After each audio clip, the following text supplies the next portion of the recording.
Hola, ¿qué tal? Pues vamos a continuar con nuestros ejemplos dedicados a encontrar intervalos de monotonía. En este caso, donde la función es creciente y decreciente. Eso querría decir que la derivada es positiva o que la primera derivada es negativa. ¿Ok? Entonces, para ello, pues lo primero que tenemos que hacer es derivar. Entonces, derivamos y nos queda 12x al cubo menos 12x cuadrada menos 24x. Ahora nos interesa el signo de la derivada. Hasta ahí ya tenemos la derivada, pero nos interesa conocer su signo. Para ello, entonces, es muy útil, es importante que nos demos cuenta que esta primera derivada se puede factorizar. Y esto quedaría así, sale como factor común una x y un 12, pues queda x cuadrada menos 2x, menos x, perdón, vamos a borrarlo aquí, menos x, x si sale un 2,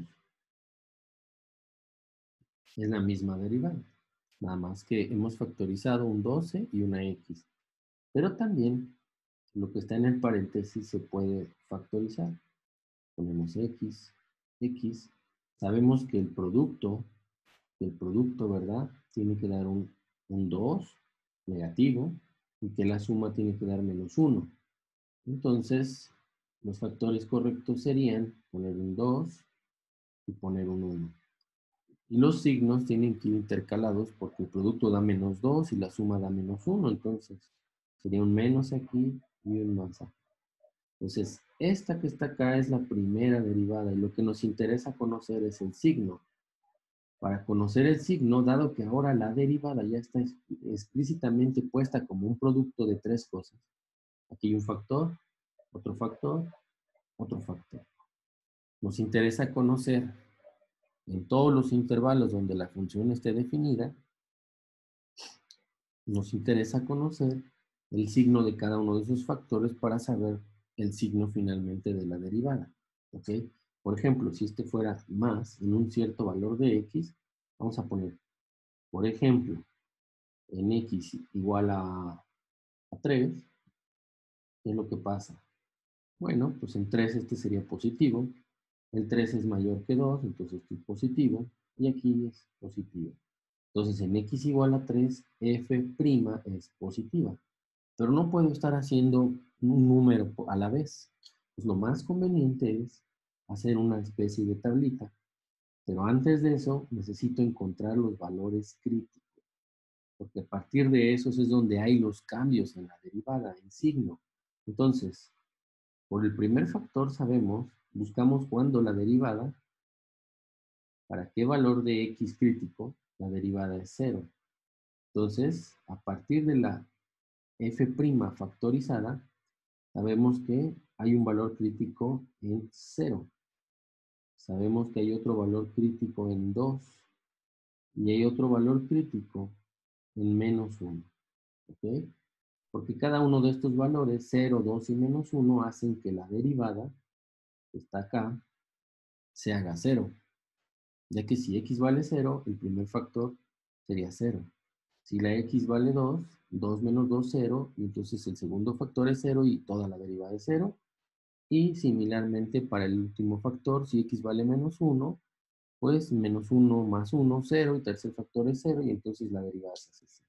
Pues a partir de esos tres valores críticos, lo que voy a hacer a continuación es visualizar. Son tres valores críticos, eso me va a definir entonces cuatro intervalos. Tengo el 0, el 1, el 2, vamos a poner así, menos 1, menos 2. ¿Ok? Entonces, tres valores críticos me va a definir eso, cuatro intervalos. Aquí está x igual a 0, x igual a 2 y x igual a menos 1. Dense cuenta que ahora entonces tengo tres valores críticos, cuatro intervalos. Tengo de menos infinito hasta menos 1. Tengo de menos 1 a 0. Tengo de 0 a 2 y de 2 a infinito. Vamos a escribirlos. De menos infinito a menos 1, de menos 1 a 0, de 0 a 2 y de 2 a infinito. ¿Ok? Vamos a completarle aquí 1 y 2. ¿Sale, vale? Entonces, 3 valores críticos me definen 4 intervalos. En cada uno de esos intervalos es donde yo voy a averiguar cuál es el signo de cada uno de los factores que componen la derivada.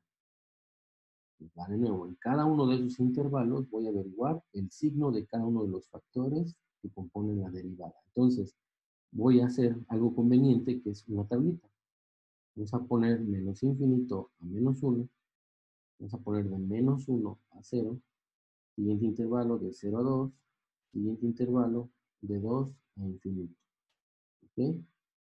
Y en cada uno de esos intervalos, lo que yo estoy buscando es el signo de cada uno de los factores. Un factor es 12x, otro factor es x menos 2 y otro factor es x más 1. Con el signo de cada uno de esos factores puedo saber finalmente yo el signo del producto de esos tres factores que me da finalmente el signo de la derivada. Vamos a ponerle aquí signo de f'. ¿Ok? Entonces, vamos a revisar. En el primer intervalo, de menos infinito a menos 1, son puros números negativos multiplicados por 12, pues me da un número negativo. Cualquier número que yo tenga, considere en el intervalo de menos infinito, de menos 1 a menos infinito, cualquiera me va a dar un número negativo. Después, tengo números negativos y les quito algo, pues sigue siendo negativo. ¿Ok? Tengo números, a este es importante, tengo números en valor absoluto, es decir, en tamaño, sin importar el signo, que son mayores que menos 1. Es decir, estoy acá, tengo estos números. Cualquier número que esté ahí, por ejemplo, el menos 2, el menos 1.5, esos números son negativos y son en valor absoluto más grandes que 1. Por lo tanto, su signo va a ganar y entonces es negativo. Entonces, en ese intervalo de menos infinito a menos 1, la derivada es menos por menos más por menos menos. Eso quiere decir que en ese intervalo f' es negativo. ¿Ok? Vamos al siguiente intervalo. Vamos a borrar aquí. Estaría yo en el otro intervalo de menos 1 a 0. Son números negativos. Por 12 se queda negativo. Son números más chiquitos que, bueno, negativos. Si les quito algo, siguen siendo negativos. Son números de 0 a menos 1, por ejemplo, menos un medio. Menos un medio más 1 gana el positivo y entonces es positivo. ¿Vale? Y entonces ahora el signo, menos por menos, más por más, más. Pues resulta que en ese intervalo la derivada es positiva. ¿Ok? Ahora, de 0 a 2 son números positivos, por 12 se queda positivo. Son números más chiquitos que 2. O sea, va del 0 hasta antes de tocar el 2, menos 2 se queda negativo. ¿Ok? Por ejemplo, tomen el 1. En ese intervalo de 0 a 2 está el 1. 1 menos 2, menos 1, da negativo. ¿Ok? Números positivos más 1 da positivo y finalmente entonces ya tengo esos tres. La más por menos menos por más menos. Entonces la primera derivada otra vez vuelve a ser negativa. ¿Ok? Finalmente, de 2 a infinito son números positivos, por 12 da positivo. Números más grandes que 2, les quito 2, siguen siendo positivos. Números positivos más 1, se queda positivo. Y entonces es más por más, la primera derivada es positiva.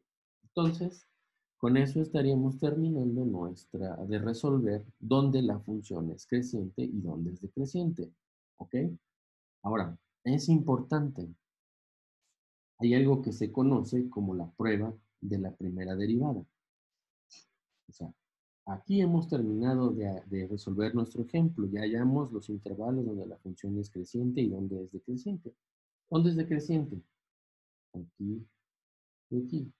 donde es creciente en los otros dos intervalos. Pero ahora hay una prueba que se conoce como la prueba de la primera derivada.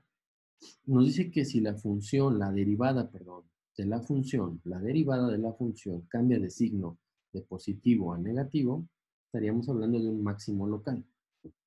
Y la otra parte nos dice que si la derivada cambia de un signo negativo a uno positivo, estaríamos hablando de un mínimo local. Entonces vean, eso es bien claro aquí. La derivada cambió de positiva a negativa. Cuando hizo esto, querría decir que aquí hay un máximo local. ¿En dónde? En x igual a menos 1. ¿Ok? Después cambió de positiva, perdón, es al revés, es un mínimo. Aquí lo dije al revés. Es un mínimo local. Vamos a ponerlo bien. De aquí para acá hay un mínimo local en x igual a menos 1. Después cambió de positiva a negativa. Ahora sí, hay un máximo local en x igual a 0. Después, en x igual a 2, ¿qué pasó? Pasamos otra vez de negativo a positivo, entonces tenemos otra vez un mínimo local en x igual a 2. ¿Sale? Básicamente eso es lo que está pasando ahí. ¿Por qué sucede eso? Vamos a hacer nada más rápidamente un dibujito. ¿Sale? Entonces piensen, por ejemplo, que ustedes tienen así, un primer caso, que tienen una curva como una especie, una parábola que abre hacia abajo. Entonces, recordar que la derivada es la inclinación de las rectas tangentes. Si me fijo por acá, sería una derivada positiva. Si me fijo por acá, sería una derivada negativa. Y aquí en el punto más alto, la derivada es 0, el punto crítico, ¿sale? Bueno, entonces, ¿aquí qué pasó? Para este valor x1 crítico, ¿qué fue lo que pasó? La derivada era positiva y luego cambió a una forma negativa. Por lo tanto, ese punto es un máximo local en x igual a x1. ¿Ok?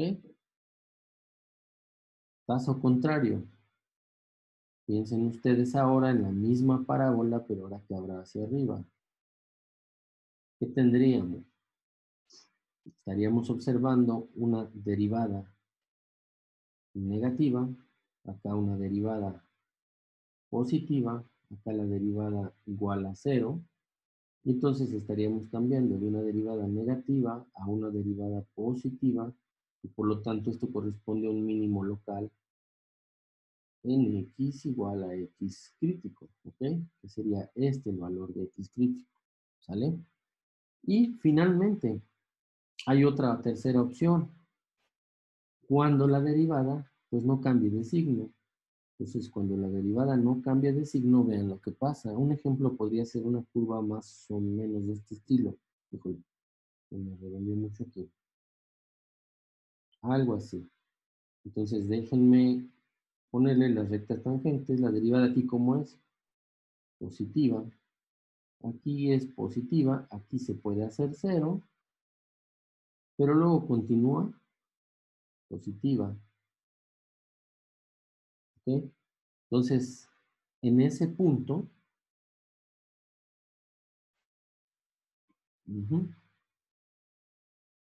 entonces, en esa gráfica, dense cuenta ustedes de que no hay derivada. No hay un máximo ni un mínimo. Vamos a ponerle aquí. No hay máximo ni mínimo. Porque todo el tiempo la derivada fue positiva y cuando pasamos ese punto sospechoso, siguió siendo positiva la derivada. ¿Ok? Lo mismo puede ocurrir en el caso de que tengamos una gráfica similar, pero ahora esa gráfica sea una especie de, cosa que hace así. Vean ustedes, aquí en este punto la derivada es negativa, negativa, Se hace 0, negativa y negativa. Este valor es el valor sospechoso, X crítico. Pero lo mismo, no hay ni un máximo ni mínimo, ya que la derivada, perdón, aquí está mal, la derivada es negativa. Y después de pasar el punto sigue siendo negativo. ¿Ok? ¿Está claro? Entonces, regresando a nuestro ejemplo, vean qué fue lo que pasó. Con nuestro ejemplo, pasamos de una negativa a una positiva, por eso decíamos que había un mínimo. Pasamos de una derivada acá, ¿verdad? Pasamos de una derivada positiva a una negativa, pues corresponde eso a un máximo. Pasamos de una negativa a una positiva, una derivada, pues por lo tanto hay un mínimo. Y con eso, pues terminamos nuestro ejemplo. Sale, nos vemos.